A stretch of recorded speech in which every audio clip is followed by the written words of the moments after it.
ప్రియులారా, మీకందరికీ వందనాలు. పరిశుద్ధ గ్రంథమైన బైబిల్ నుండి ప్రకటన గ్రంథ ధ్యానాలు మనం చేస్తున్నాం. ప్రకటన గ్రంథం 4వ అధ్యాయము 4వ వచనం. ఈ ఒక వచనమే ఈరోజు ధ్యానం చేద్దాం.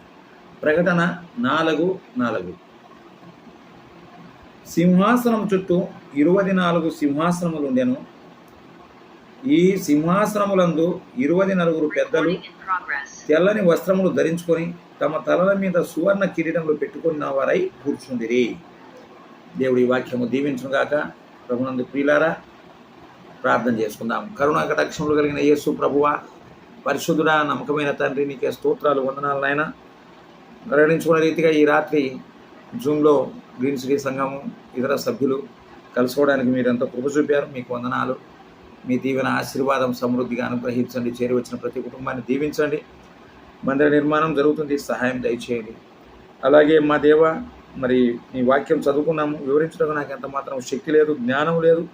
మీ శిలువ సాటును మరుగుపరిచి మాతో మాట్లాడి మీరే మహిమ పొందమని మా ప్రభువైన యేసుక్రీస్తు నామమున స్తోత్రం చెల్లించి ప్రార్థించి వేడుకుంటున్నాం తండ్రి. ఆమేన్. ప్రియులారా, మీకందరికీ మరొకసారి వందనాలు. 4వ అధ్యాయము 4వ వచనం. అంతకుముందు మనము మరి తండ్రి అయిన దేవుడు ఆయన సింహాసనం మీద కూర్చున్న విధానము, ఆ విషయాన్ని గత వారం మనం ధ్యానం చేశాము. తండ్రి అయిన దేవుడని మనం ధ్యానము చేసినాం. ఈరోజు 4వ వచనంలో ఆ సింహాసనము చుట్టూ, ఏ సింహాసనము ఏదైతే ముందుగా వేయబడి ఉన్నదో ఆ సింహాసనము చుట్టూ అని మనం చూస్తున్నాం. ఆ సింహాసనం మీద ఆసీనుడై ఉన్నవాడు తండ్రి అయిన దేవుడు అని మనం ధ్యానం చేసినాము. ఆ సింహాసనం చుట్టూ మరికొన్ని సింహాసనాలు ఉన్నాయి. సింహాసనము ఉన్నాయి. సింహాసనం ఉంది, సింహాసనాలు ఉన్నాయి.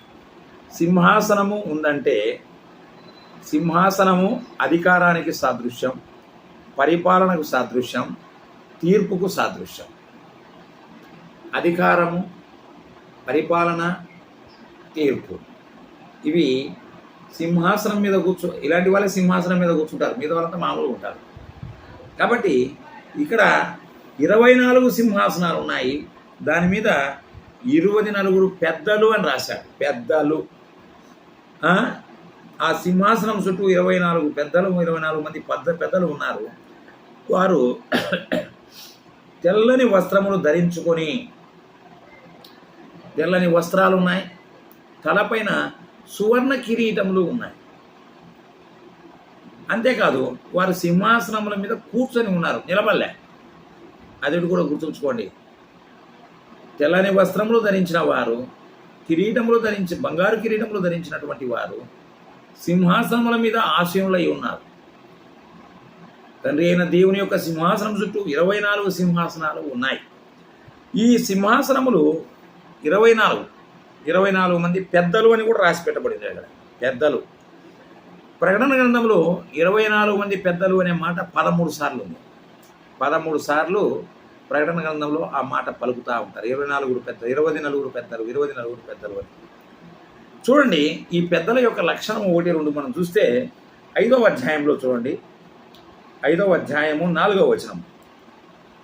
ఆ గ్రంథము విప్పుటకైనను చూచుటకైనను ఎవడే యోగ్యుడెవడను కనపడనందున నేను బహుగా ఏడ్చుచుండగా ఆ పెద్దలలో ఒకడు ఏడవకము, ఇదిగో దావీదు చిగురైన యూదాగోత్రపు సింహము 7 ముద్రలు తీసి ఆ గ్రంథం విప్పుటకై జయము పొందిన నాతో చెప్పాను. యోహాను ఏడుస్తూ ఉన్నాడు. అర్థమైందా? గ్రంథాలు విప్పేవాడు ఎవరు లేరు, సంగతులు చెప్పేవారు లేరు అని. అయితే పెద్దలలో ఒకడు మాట్లాడుతూ ఉన్నాడు. ఏమని? ఇదిగో దావీదు చిగురు, యూదాగోత్రపు సింహము 7 ముద్రలు తీసి ఆ గ్రంథం విప్పుటకై జయము పొందినని చెప్పాను. వీరు సింహాసనం మీద కూర్చుని మాట్లాడుతూ ఉన్నారు. గుర్తుంచుకోండి. ఏడవద్దు అని చెప్తున్నారు. అవునా? యోహాను ఆత్మవశుడై జరగబోయే సంగతులని చూస్తూ ఉండగా ఆ గ్రంథాలు విప్పితే కానీ మిగతా కథ తెలియదు. ఆ గ్రంథాలు ఎవరు విప్పుతారు? అవునా? ఆ గ్రంథాలు విప్పబడాలా? తర్వాత ఏముంది, ఏం జరగబోతుంది అనే విషయాన్ని చెప్పాలా. దానికోసమని కలత చెంది మాట్లాడుతున్నాడు యోహాను. ఆ తర్వాత చూడయ్యా 8వ వచనం, 5వ అధ్యాయం 8వ వచనంలోనే ఈ పెద్దల గురించి మరొక మాట. ఆయన దాన్ని తీసుకున్నప్పుడు ఆ 4 జీవులను వీణెలను ధూపద్రవ్యములతో నిండిన సువర్ణ పాత్రలు పట్టుకొని ఉన్న 24 పెద్దలు ఆ గొర్రెపిల్ల ఎదుట సాగిలపడిరి. ఆ పాత్రలు పరిశుద్ధుల ప్రార్థనలు. ఆ పెద్దలు, నీవు ఆ గ్రంథమును తీసుకొని దాన్ని ముద్రలు విప్పుటకు యోగ్యుడవు, నీవు వధింపబడిన వాడై నీ రక్తమిచ్చి ప్రతి వంశములోను ఆయా భాషలు మాట్లాడు వారిలోను ప్రతి ప్రజలోను ప్రతి జనములోను దేవుని కొరకు మనుషులను కొని మా దేవునికి వారిని ఒక రాజ్యముగా యాజకులుగా చేసేవని గనక వారిని భూలోకము ముందరు ఏలుదురని కొత్త పాట పాడుచు. ఇక్కడ ఆరాధనా క్రమాన్ని చూస్తున్నాం. అయ్యా 8వ వచనంలో ధూపద్రవ్యములతో నిండిన సువర్ణ పాత్రలు పట్టుకున్నటువంటి 24 పెద్దలు. అయ్యా వీరు సింహాసనాలు ఉన్నాయి, తెల్లని వస్త్రాలు ఉన్నాయి, కిరీటాలు ఉన్నాయి. ఇప్పుడు వాళ్ళ చేతిలో ఏమున్నాయి? ధూపద్రవ్యములు కలిగినటువంటి సువర్ణ పాత్రలు కూడా ఉన్నాయి. అవి ఏమిటంటే ఆ పాత్రలు పరిశుద్ధుల ప్రార్థనలే అన్నాడు. ఆ పాత్రలు పరిశుద్ధుల ప్రార్థనలు. గుర్తుంచుకోండి. ఎందుకు చెప్తున్నానంటే ఈ 24 పెద్దలు ఎవరు అనే మాట మనకు తెలియాల.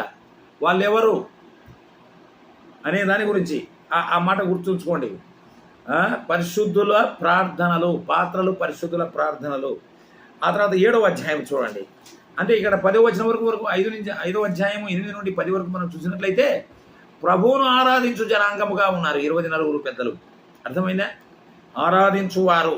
అయ్యా ఈ మాటలు గుర్తుంచుకోండి. మళ్ళా నేను ధ్యానం చేద్దాం. 7వ అధ్యాయం 13-14 వచనం. 13-14. పెద్దలలో ఒకడు తెల్లని వస్త్రములు ధరించుకున్న వీరెవరు, ఎక్కడి నుండి వచ్చినని నన్ను అడిగాను. అందుకు నేను అయ్యా నీకే తెలియనగా అతడు ఇలాగూ నాతో చెప్పాను, వీరు మహాశ్రమ అనుభవించి వచ్చిన వారు గొల్లెపిల్ల రక్తములో తమ వస్త్రములను ఉదుకొని వాటిని తెలుపు చేసుకొనిది.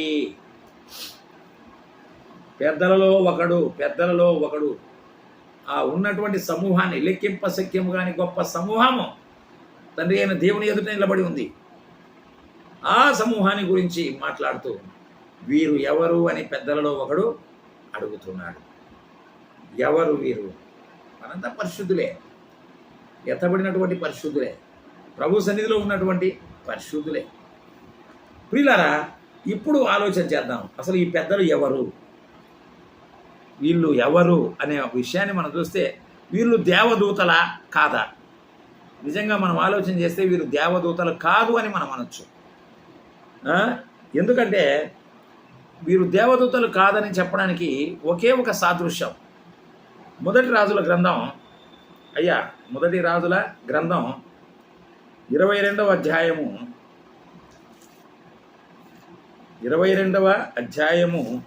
19వ వచనం. మికాయా ఇట్లనెను, యెహోవా సెలవిచ్చిన మాట ఆలకించుము. యెహోవా సింహాసనాసీనుడై ఉండగా పరలోక సైన్యమంతయు ఆయన కుడి పార్శ్వమునకును ఎడమ పార్శ్వం నిలిచి ఉండుట చూచితిని. అర్థమైందా? దేవదూతలు తండ్రికి కుడి పార్శ్వమున కొంతమంది, ఎడమ పార్శ్వమున కొంతమంది ఉన్నారు. వాళ్ళు కూర్చొని ఉన్నారా, నిలబడి ఉన్నారా? నిలబడి ఉన్నారు. దేవుని సన్నిధిలో వారి స్థానము నిలబడుట, కూర్చునే అవకాశం లేదు. అర్థమైందా? కాబట్టి 24 మంది పెద్దలు ఇక్కడ ఏం చేసినారు? ఇక్కడ కూర్చొని ఉన్నారు. అవునా? సింహాసనాలు కిరీటాలు పెట్టుకొని వాళ్ళు కూర్చుండిరి అని ఉంది. దేవదూతలు నిలుచుండిరి అని ఉంది. కాబట్టి ఈ 24 సింహాసనం మీద ఉన్నటువంటి వారు దేవదూతలు కారు. దేవదూతలు దేవుని సన్నిధిలో కూర్చోరు. Ruled out. అర్థమైందా? ఇకపోతే రెండవ ప్రశ్న, వీళ్ళు యాజకులా? 24 మంది యాజకులా కాదా? ఇది ఒక క్వశ్చన్ అండి. ఇవన్నీ మనం ధ్యానం చేస్తున్నాం. హూ ఆర్ దే అనేది, ఎవరు వారు అని. ఈ యాజకులా కాదా అన్నప్పుడు ఇక్కడ మనం చూసినట్లయితే సంఖ్య చెప్పారు. అవునా? 24 మంది అని చెప్పారు. కానీ యాజకులు అహరోను క్రమంలో వచ్చినటువంటి యాజకులు అనేకులు ఉన్నారు. అవునా? ఎంతమంది? లెక్కలేవనంతమంది. మొదట అహరోను ఉన్నాడు, తర్వాత అహరోను కుమారులు 2 చనిపోయారు, 2 బతికారు, తర్వాత వాళ్ళ కొడుకులు కొంతమంది, మనవళ్ళు వచ్చారు కొంతమంది, ఇట్లా ఉన్నారు. దావీదు పరిపాలనా సమయానికి వచ్చేసరికి ఈ ప్రధాన యాజకత్వము చేసేటువంటి వారు, ప్రధాన యాజకులుగా ఉండదగినటువంటి వారు అత్యధికులైపోయినారు. అయ్యా నీ ఫేస్ నాకు కనపడలే, అది రైట్. ప్రధాన యాజకులుగా ఉండవలసినటువంటి వారు అనేకులైపోయినారు. ఆ అనేకులకు అవకాశం ఇవ్వడానికి దావీదు ఒక క్రమం ఏర్పరిచాడు దినవృత్తాంతాల గ్రంథంలో. 24 మందిని తయారు చేశాడు.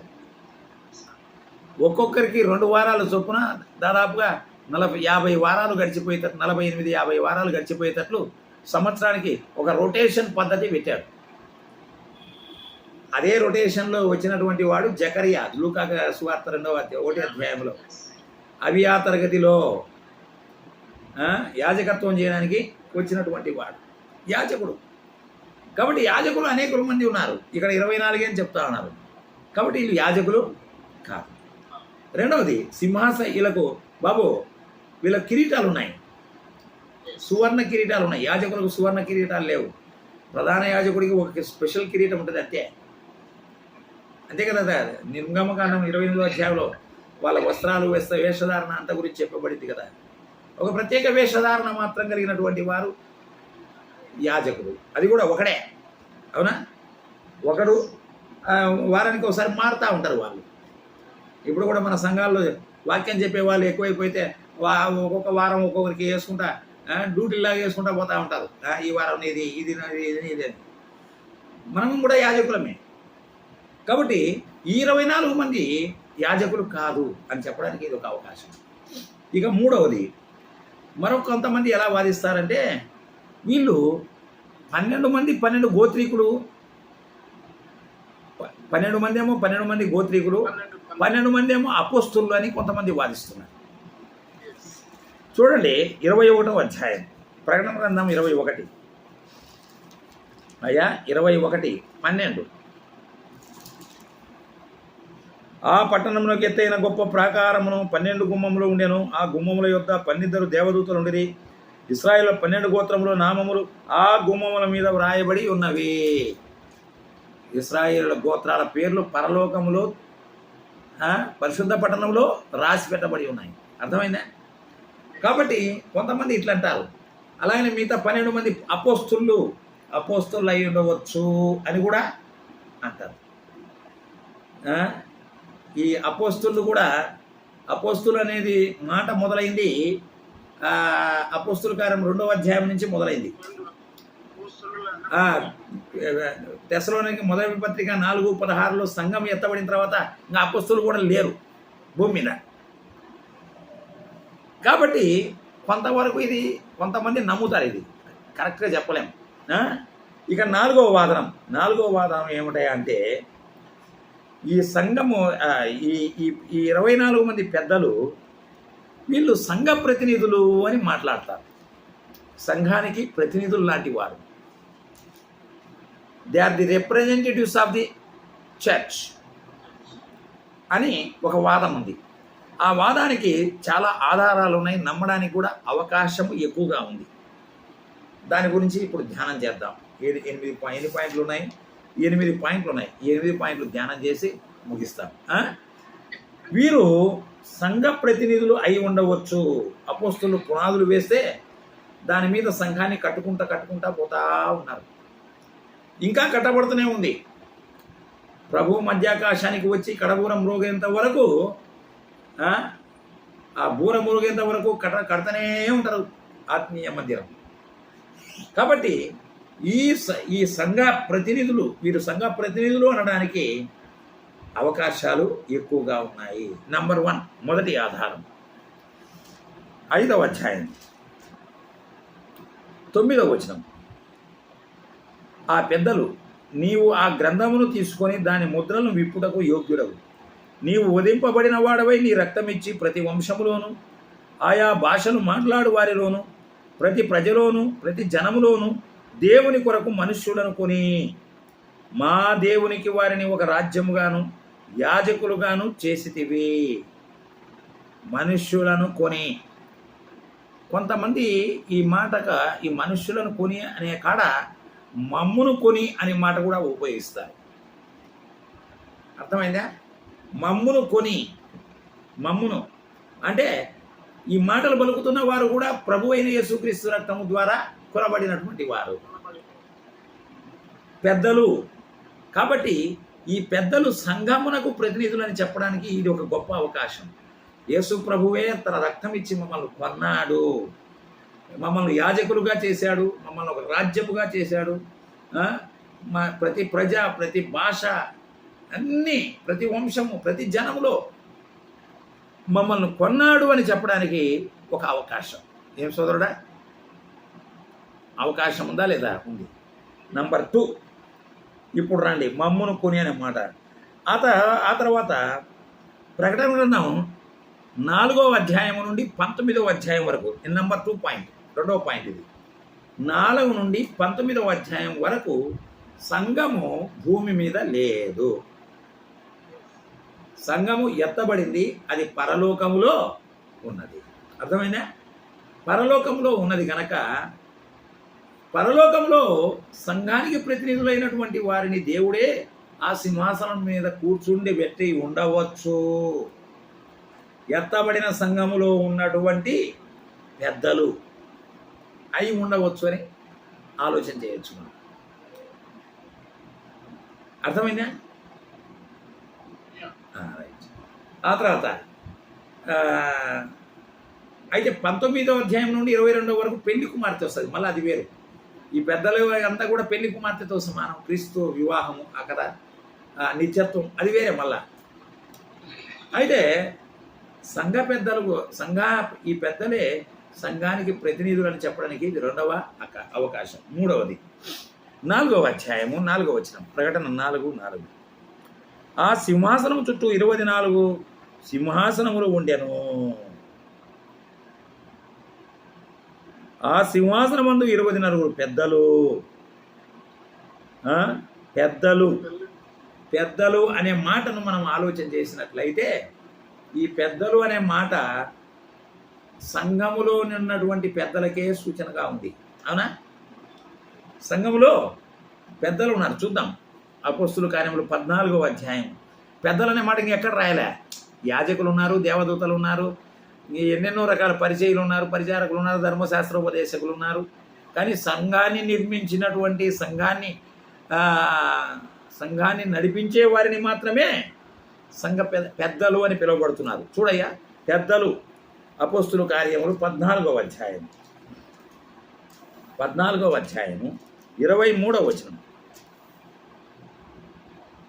మరియు ప్రతి సంఘములోను వారికి పెద్దలను ఏర్పరిచి ఉపవాసం ఉండి ప్రార్థన చేసి వారు నమ్మిన ప్రభువుకు వారిని అప్పగించిరి. పెద్దలను ఏర్పరచేది సంఘములోనే. పెద్దలు అనే మాట సంఘములో తప్ప ఎక్కడ రాదు. సంఘములో పెద్దలు, పెద్దలు. అయ్యా 20వ అధ్యాయం ఇక్కడే అపోస్తుల కార్యములు 20వ అధ్యాయం 17వ వచనం.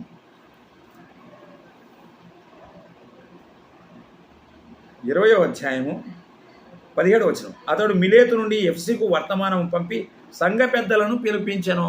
సంఘ పెద్దలు ఫిలిప్పి 1:1. ఇవన్నీ ఆధారాలయ్యా, ఇవన్నీ ఆధారాలు. ఫిలిప్పి పత్రిక 1వ అధ్యాయము అయ్యా 1:1లో ఆడ ఒక మాట రాసి పెట్టాడు చూడండి. 1:1లో ఫిలిప్పిలో ఉన్న క్రీస్తు యేసునందలి సకల పరిశుద్ధులకును అధ్యక్షులకును పరిచారకులకును క్రీస్తు యేసు దాసులైన పౌలు తిమోతి శుభమని చెప్పి వ్రాయున్నది. అధ్యక్షులకు మరొక మారు పేరు పెద్దలు.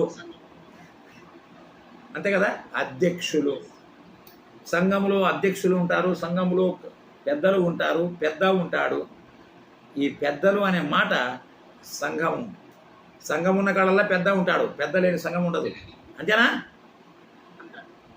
అది వాక్య క్రమం. కొంతమంది పెద్దలు లేకుండా కూడా నడిపే వాళ్ళు ఉన్నారు. స్వార్థికులు లేకుండా అచ్చం పెద్దలు నడిపే సంఘాలు ఉన్నాయి. పెద్దలు మాత్రం గ్యారెంటీగా ఉంటారు, సువార్థికులు ఉన్నా లేకున్నా కానీ పెద్దలు మాత్రం సంఘానికి ఉన్నారు. మీ సంఘంలో ఉన్నారు, మా సంఘంలో ఉన్నారు, ప్రతి సంఘంలో పెద్దలు ఉన్నారు. They are the founders, they are the pillars of the assembly. అలా ఉంటారు అంతే. కాబట్టి ఈ మాటలను బట్టి ఈ 24 మంది పెద్దలు సంఘమునకు సాదృశ్యం, సంఘమునకు సూచన అని చెప్పొచ్చు. అయ్యా ఆడికి 3వ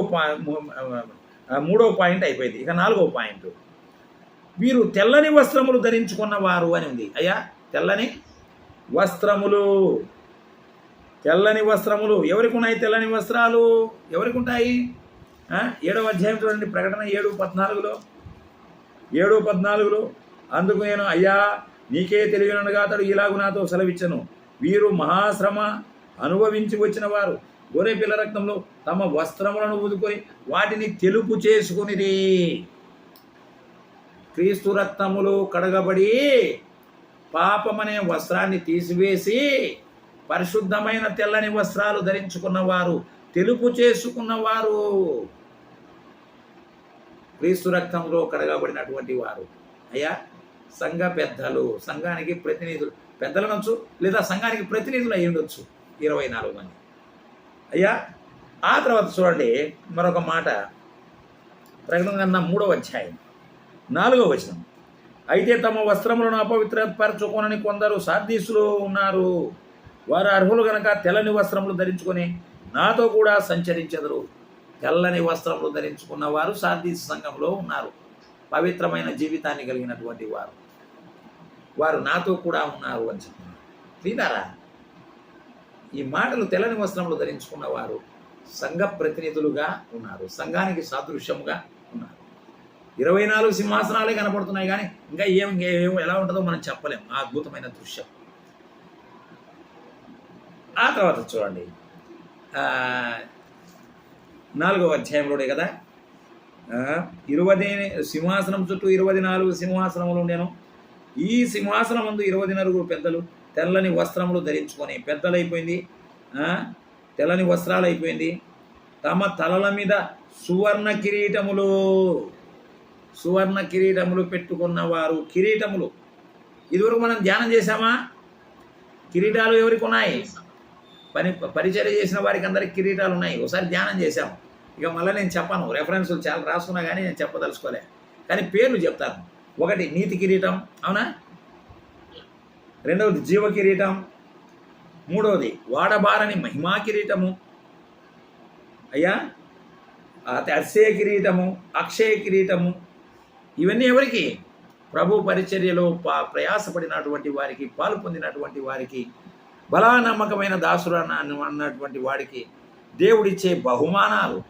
సంఘములోని వారికే ఇవన్నీ, అవునా? సంఘము ద్వారా పరిచర్య చేసినటువంటి వారికే ఇవన్నీ. కాబట్టి ప్రియులారా, 24 మంది పెద్దలు సంఘమునకు ప్రతినిధులు అని చెప్పడానికి ఇది ఒక మంచి ఆధారం. సువర్ణ కిరీటములు.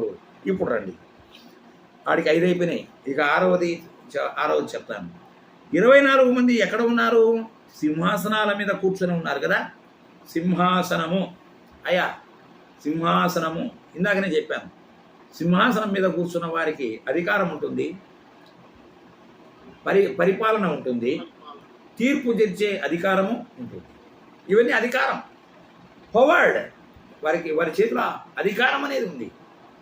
ఏలుట, మరొక భాషలో చెప్పాలంటే ఏలేవాడే సింహాసనం మీద కూర్చుంటాడు, అవునా?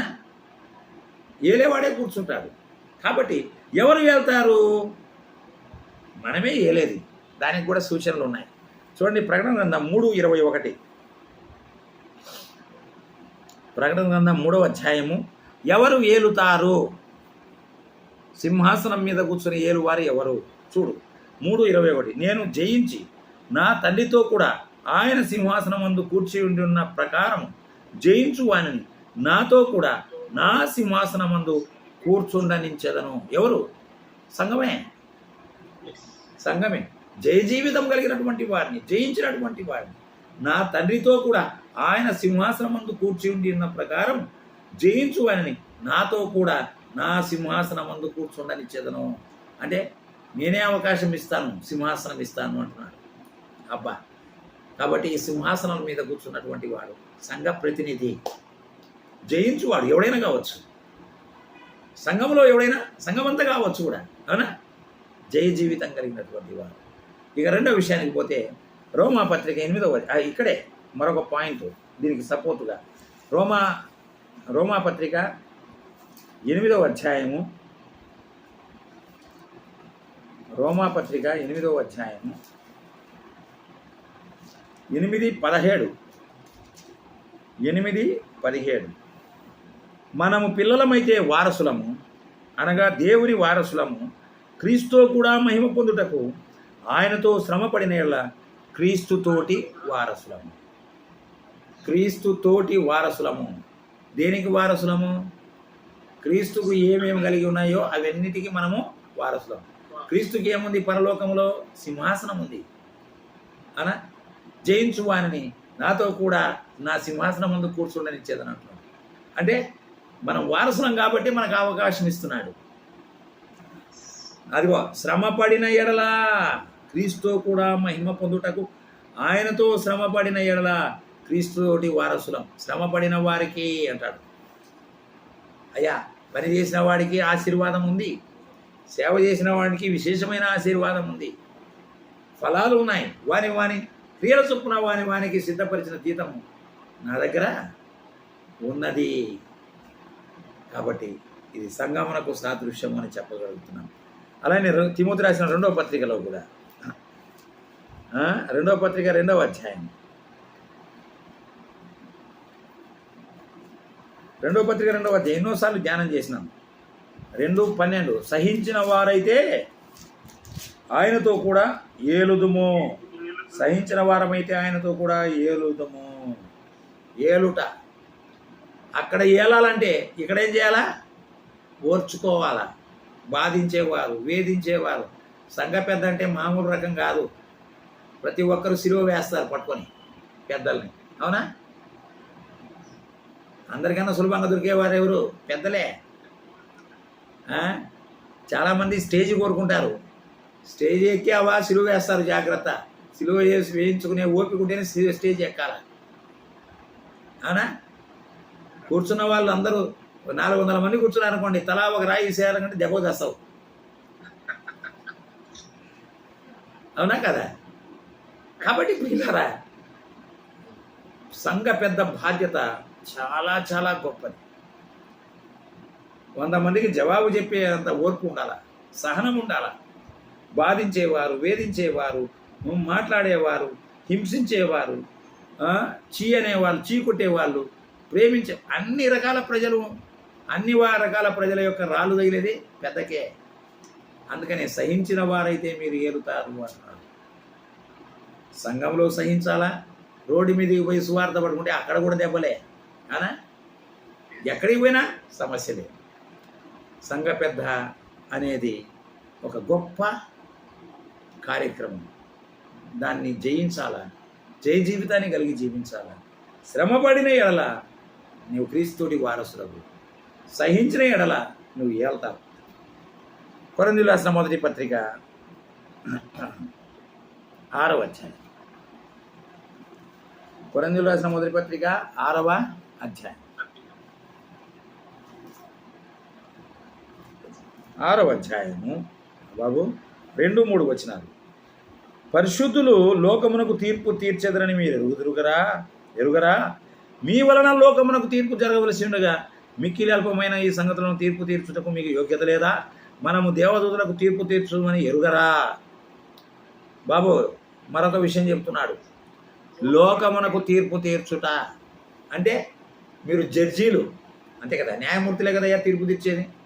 జడ్జి నేల మీద కూర్చుంటాడా? ఎక్కడ కూర్చుంటాడు? జడ్జి కోర్టులో చూసినట్లే జడ్జి గారు పైన ఎక్కడో ఉంటాడు, అనా? అందరినీ అదుపు చేస్తాడు. కూర్చో అంటాడు, ఏదైనా మాట్లాడవచ్చు.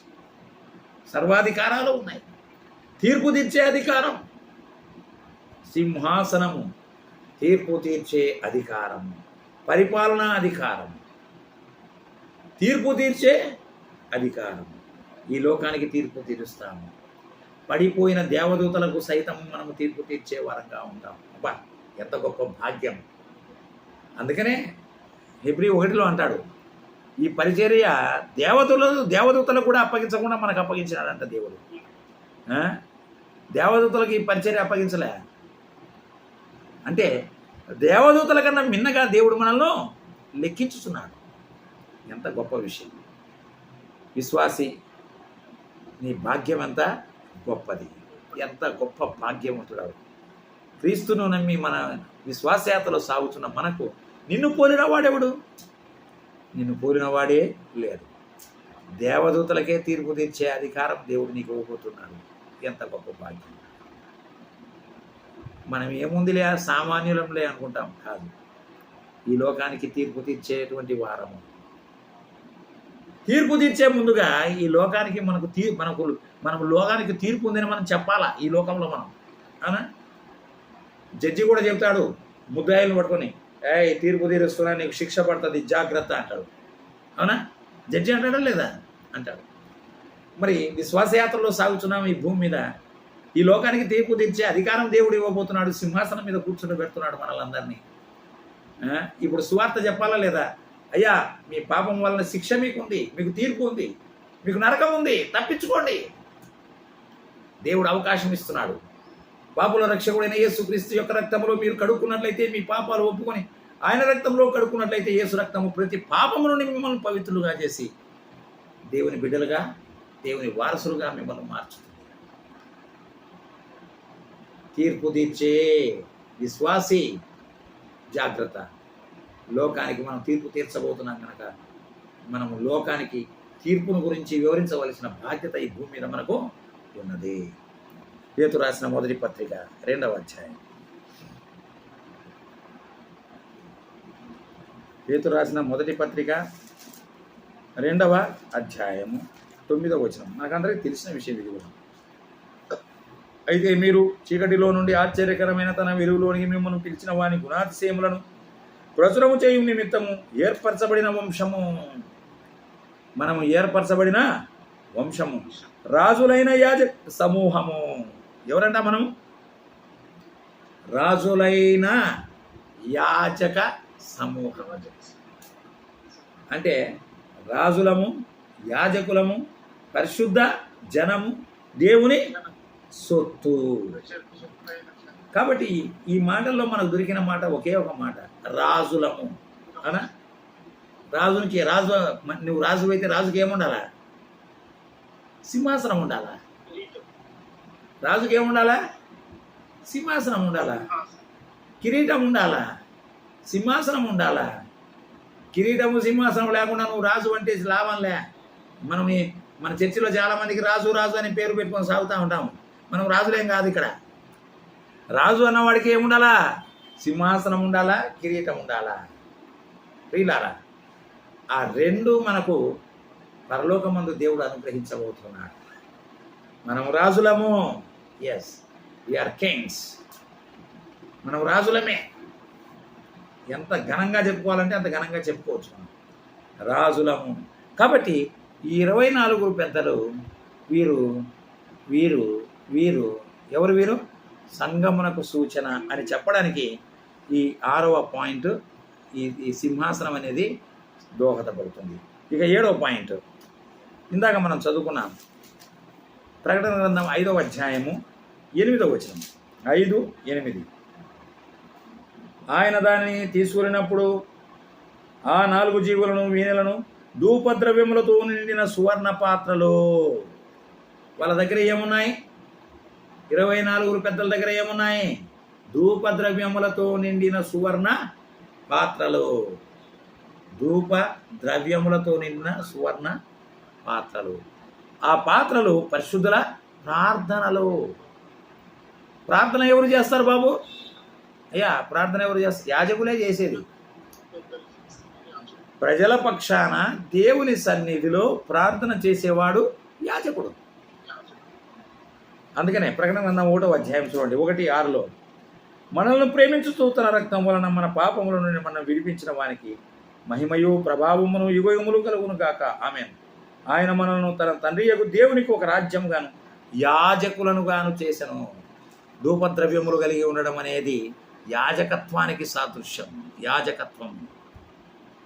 మనము రాజులము, యాజకులము. ధూపద్రవ్యములతో నిండిన సువర్ణ పాత్రలు కలిగినటువంటి వారం. కిరీటం ఉంది, సింహాసనం ఉంది, తెల్లని వస్త్రం ఉంది, మరేమున్నాయి? ధూపద్రవ్యములతో నిండిన సువర్ణ పాత్రలు చేతి పట్టుకొని ఉన్న అని ఉంది. దేంతో పట్టుకుంటారు? చేత్తో పట్టుకుంటున్నారు. చేత్తో సువర్ణ ధూపద్రవ్యములతో నిండిన సువర్ణ పాత్రలు. ఇది యాజకత్వానికి సాదృశ్యము. ఇందాక మనం చదువుకున్నాం, అవునా? పేతురు రాసిన మొదటి పత్రిక 2వ అధ్యాయము 5వ వచనంలో కూడా చూడండి ఒక మాట. పేతురు రాసిన మొదటి పత్రిక 2వ అధ్యాయము 5వ వచనం. యేసుక్రీస్తు ద్వారా దేవునికి అనుకూలములకు ఆత్మ సంబంధమైన బలులు అర్పించుటకు పరిశుద్ధ యాజకులుగా ఉన్నట్లు మీరును సజీవమైన రాళ్ల వలె ఆత్మ సంబంధమైన మందిరంగా కట్టబడుచున్నారు. పరిశుద్ధ యాజకులు. బాబు, పరిశుద్ధ యాజకులు. రాజులు పరిశుద్ధ యాజకులు. రాజులు పరిశుద్ధ యాజకులు. అయ్యా, రోమాపత్రిక 15:16, 15వ అధ్యాయము 16వ వచనం. అయినను అన్యజనులు అను అర్పణ పరిశుద్ధాత్మ వలన పరిశుద్ధపరచబడి ప్రీతికరమగునట్లు నేను సువార్త విషయమై యాజక ధర్మము నిర్వహించుచు, యాజక ధర్మము జరిగించుచు. యాజక ధర్మము పౌలు అంటున్నాడు, యాజక ధర్మము నేను జరిగించుచున్నాను. మనము యాజకులమే. ధూపద్రవ్యములతో నిండినటువంటి సువర్ణ పాత్రలు ధరించుకున్న వారు సింహాసనం మీద కూర్చొని ఉన్నారు. వారు సంఘమునకు ప్రతినిధులు. వాళ్ళే రాజులు, వాళ్ళే యాజకులు, వాళ్ళే పరిశుద్ధ జనము. తెల్లని వస్త్రములు ధరించిన వారు, కిరీటాలు ధరించినటువంటి వారు. ఇదంతా సంఘ ప్రతినిధులకు, సంఘానికి సంఘ ప్రాతినిధ్యానికి సాదృశ్యముగా చెప్పబడుతుంది. కాబట్టి వీరు సంఘమునకు సూచన.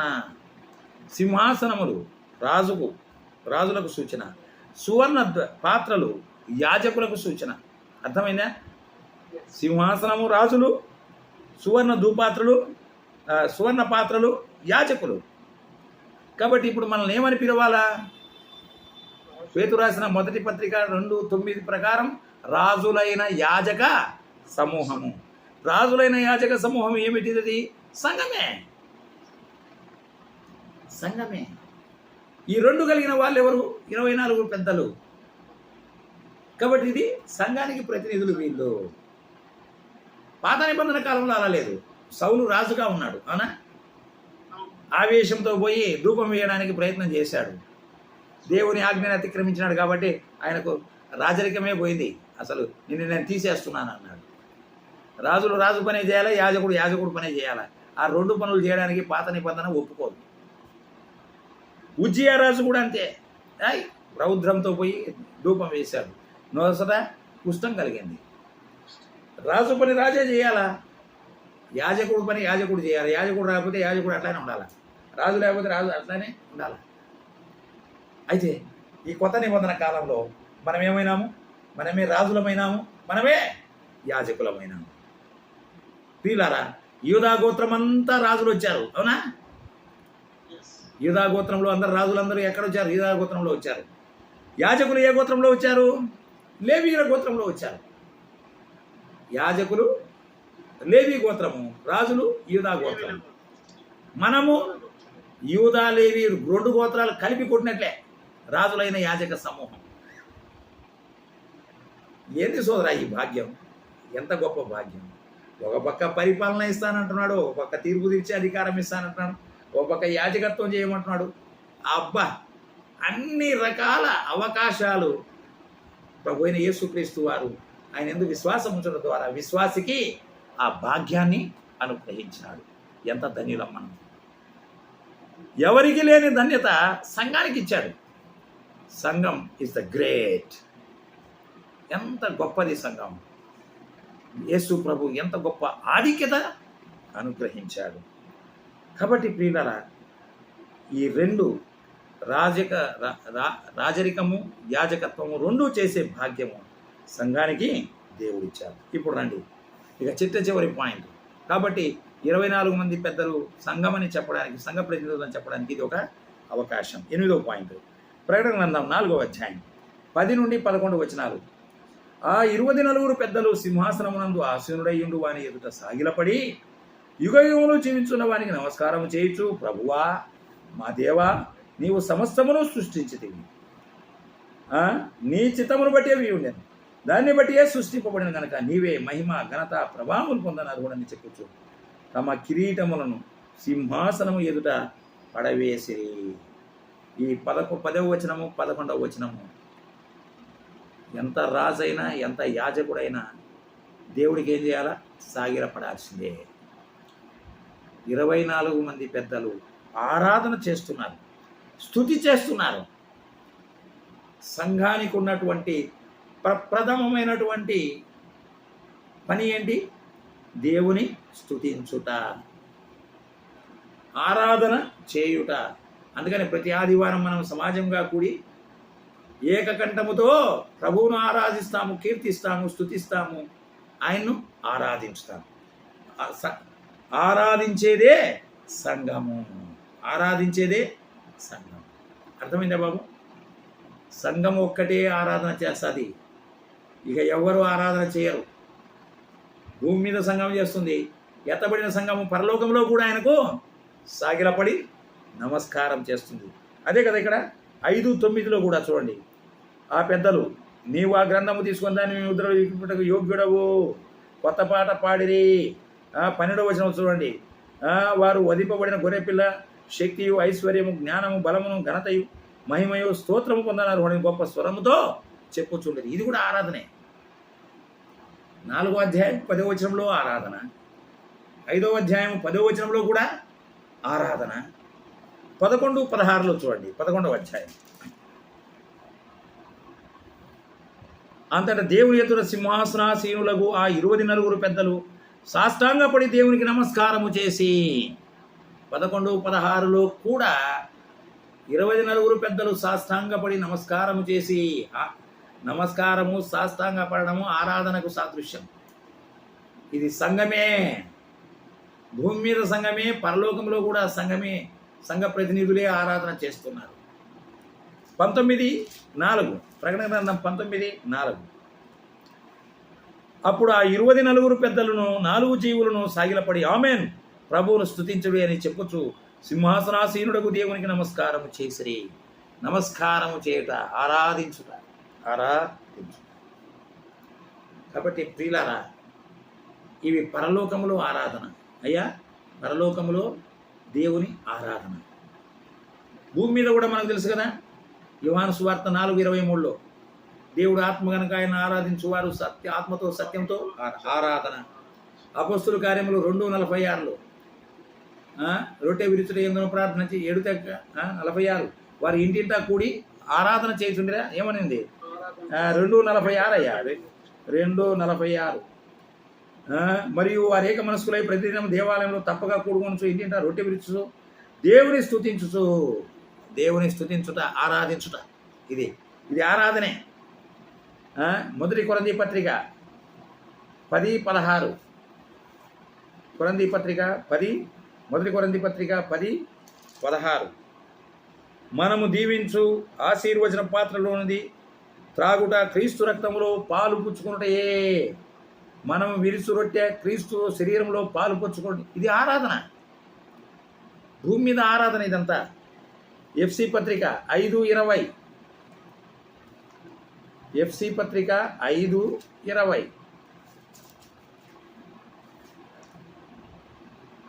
మన ప్రభువైన యేసుక్రీస్తు పేరిట సమస్తమును గూర్చి తండ్రి అయిన దేవునికి ఎల్లప్పుడూ కృతజ్ఞతాస్తుతులు చెల్లించుచు.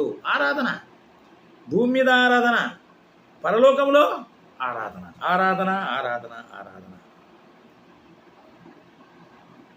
ఆరాధన ఎక్కడ ఉంటే అక్కడ ఉంది అంటే అక్కడ సంఘం ఉన్నట్లు లెక్క. సంఘం ఉన్న కాడ ఆరాధన ఉండాలా. ఆరాధన లేకుండా ఉండేటువంటి సంఘాలు అవి సంఘాలే కాదు. కొన్ని సంఘాలు పెట్టుకుంటారు, ఆరాధన చేయరు. ఏదో కలుసుకొని హాయ్ హాయ్ అనుకో. నేను అమెరికా వెళ్ళాను. అమెరికాలో మాకు మా రెండో అమ్మాయి ఉండే సంఘానికి పోయినాం. వాళ్ళు నెలకు ఒక రోజే ఆరాధన చేస్తారంట, మిగతా రోజు చేయరంట.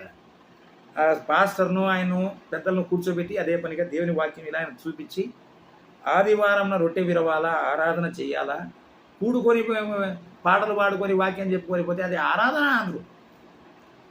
హృదయపూర్వకమైన జిహ్వాఫలములు మన మనస్సులో ఉండేటువంటి దాన్ని ప్రభువుకు సమర్పించు, ప్రభువును స్తుతించు, ఆరాధించడం అనేది చాలా ప్రాముఖ్యమైందని నేను చెప్పినప్పుడు వాళ్ళు ఒప్పుకున్నారు. దేవుడికి స్తోత్రం. ఇప్పుడు ఎన్నడూ లేనిది వాళ్ళ సంఘంలో ఇప్పుడు ప్రతి ఆదివారం రొట్టె విరుస్తున్నారు, ప్రభువును స్తుతిస్తున్నారు. అది ఒక గొప్ప విషయం. అసలు స్తుతి ఆరాధన లేనటువంటి సంఘమే కాదు. ఏమై కరెక్ట్? కాబట్టి ప్రియులారా, ఇది సంఘము. కాబట్టి ఈ 24 పెద్దలు సంఘ ప్రతినిధులని చెప్పడానికి అవకాశం ఉంది. కాబట్టి భవిష్యత్తులో మనకేమున్నాయి? సింహాసనాలు ఉన్నాయి, కిరీటాలు ఉన్నాయి, సువర్ణ ధూప ద్రవ్యములతో నియమైన సువర్ణ పాత్రలు ఉన్నాయి, తెల్లని వస్త్రములు ఉన్నాయి, పరిశుద్ధ యాజకులము, పరిశుద్ధ రాజులైన యాజక. అయ్యో, ఎంత గొప్ప భాగ్యం! నమ్మని వారు నమ్మండి, నమ్మిన మనము ఎంతో గొప్ప ఆనందంతో మన విశ్వాస యాత్రను సాగించవలసిన వారంగా ఉన్నాం. ఆ 24 పెద్దలు సంఘ ప్రతినిధులే, సంఘానికే సాదృశ్యం. దేవుడి వాక్యం మనందరి కొరకు దీవించును గాక. ఆమేన్. Thank you brother.